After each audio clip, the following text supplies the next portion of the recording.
Hello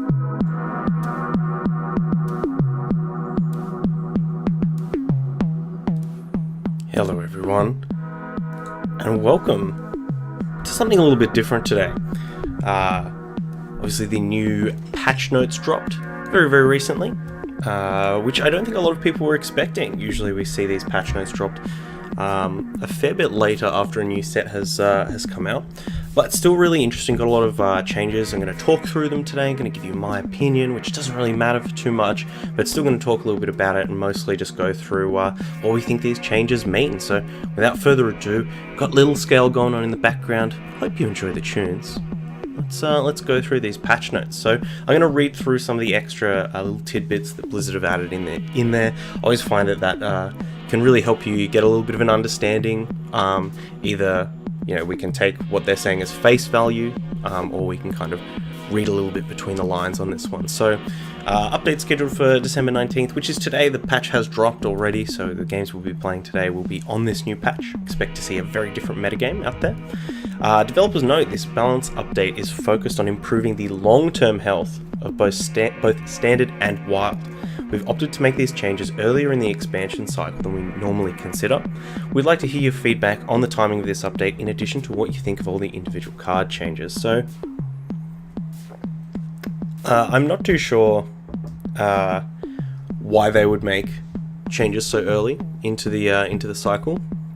What I think might be the case, and what I hope is the case, is that by doing this earlier, they're going to use the Christmas period, which typically doesn't have a lot of tournaments. I know there is one that is severely affected by this, at least. I've seen a lot of people on Twitter, but Christmas season doesn't usually have a lot of tournaments, which means they can, do these changes when it doesn't impact a lot of those high-level events, get some data from ladder, and possibly use that data to maybe revert some of the changes. It doesn't happen too often, but given the kind of implications of a lot of these first two nerfs, we might see that that's just something they want to consider doing this time. So these are the two main changes, or two of the main changes. Wild Growth, costing 3 mana, so from 2 mana to 3 mana, and Nourish, going to 6 mana, up from 5. Still same effects here. But we'll go through their ideas and then we'll talk a little bit more about it. So, Wild Growth and Nourish have been present in every mid-range, combo, and control druid since their introduction in the Basic and Classic set. When the cards from Basic and Classic set are too powerful, they can have negative long-term effects on the game. Continuously playing against these cards can start to feel repetitive, and they can feel so mandatory that they stifle creative deck-building decisions.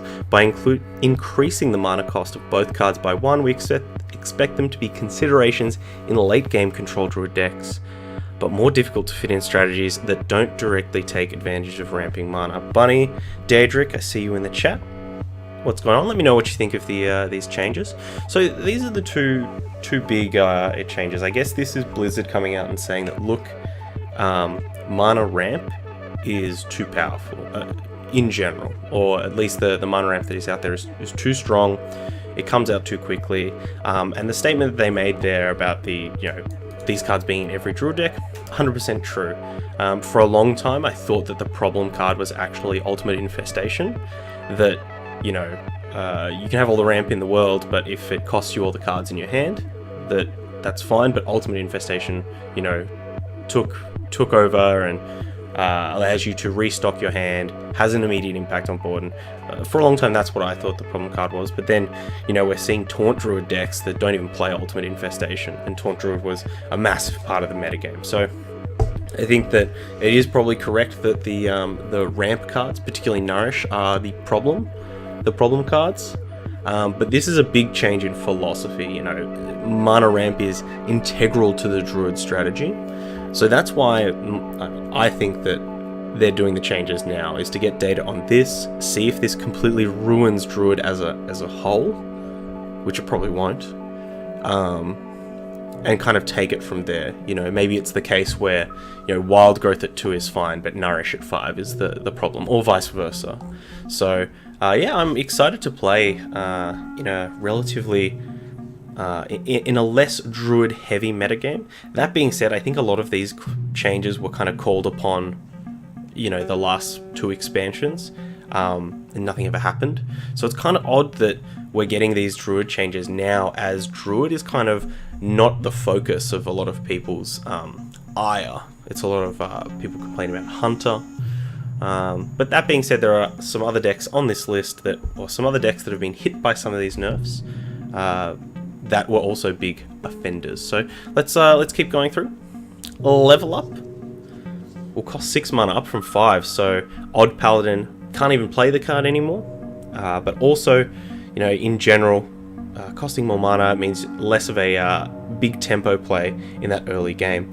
Odd Paladin has consistently been one of the most powerful and most played decks since its introduction in the Witchwood. By removing Level Up from Odd Paladin, we still expect it to be a competitive board control deck, just with more consistent damage output that should be easier to play around. I think that's true. I think it obviously makes the deck worse. I think Odd Paladin will still be a deck. The hero power is still phenomenal. Cards like Vine Cleaver are still also great.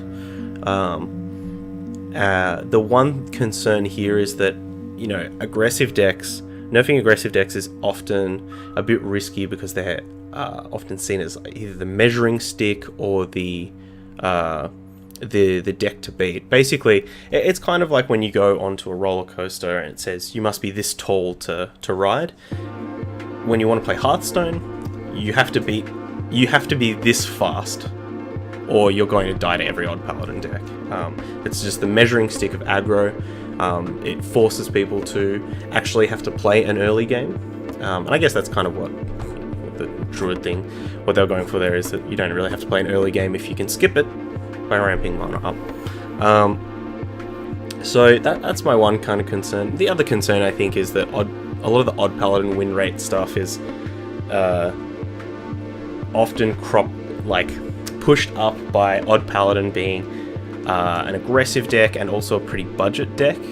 So a lot of people do pick that up when they want to climb in the higher ranks, rank 20 to rank 10. And that deck does a lot of work at those ranks. So I think some of the stats are a bit warped for that. I'd love to do a bit of a deep dive on HS Replay and see if we can get to the heart of, is it truly busted? But it's an interesting change, and at the very least, hopefully we will see some different aggro decks. Saronite Chain Gang, the next nerf, now reads Taunt, Battlecry, Summon another Saronite Chain Gang. So this completely breaks the Shudderwock combo, as if you have Saronite Chain Gang in the pool for Shudderwock, it's just going to poop out an extra Saronite Chain Gang, not a copy of Shudderwock. So you to make the Shudderwock shenanigans maybe harder? Not sure. Can you still go off? Maybe. I guess we'll see. We'll see in 2 days' time if there's a new Shudderwock on the block. Shudderwock brings an interesting combo to the table, but playing Shudderwock multiple times in a single game can be frustrating. It can also be not esports friendly. Chaining Saronite Chain Gang makes playing multiple Shudderwocks in a game much more difficult. Shudderwock can now exist as a powerful one-turn effect rather than consistently copying itself with Saronite Chain Gang's Battlecry. I don't think Shudderwock was necessarily a problem deck from a win rate perspective. I think the main issue with Shudderwock was just its there's that video of when games break, right? Which is a horrible video. Do not go watch that. Do not give that video more clicks than it deserves. But if you have watched that, you know that there's a person behind that video and they're saying things that just are not true. It's clearly coming from a point of frustration of someone who has lost a lot of games to Shudderwock. And Blizzard have in the past been known to nerf cards purely because of feel bads, cards like Mind Control just costing more because they didn't want people to be able to, pay less than 10 mana to steal their opponent's 10 mana Deathwing or stuff like that. Shudderwock's gone. Shudderwock's dead, at least in its current form, so maybe we can move on to other things. I can't think of any decks that Shudderwock was really kind of preying on or anything like that. But we'll see what happens in the metagame. We'll see what Shaman players move on to do. But sad to see it go. I did kind of enjoy Shutterwalk, even though we didn't play it too much. Now, my favorite change. Especially if you've been watching the content over the last couple of weeks, you know that we've been losing a lot of games to Kingsbane Rogue. So Leeching Poison change now costs 1 mana, but rather than giving your weapon lifesteal, it only gives your weapon lifesteal this turn. So this means Kingsbane decks, we've said it time and time again, a lot of the matchups where we were playing a minion-based deck are purely decided on whether our opponent has Leeching Poison in the first couple of turns of the game, which is not really where we want to be, and also it's just such a draining experience, to face a Kingsbane Rogue once they have the Leeching Poison on and they're hitting you for 5, and it basically says, I'm going to kill every minion you play and I'm not going to take any damage doing so. That really sucks. So I really like this change.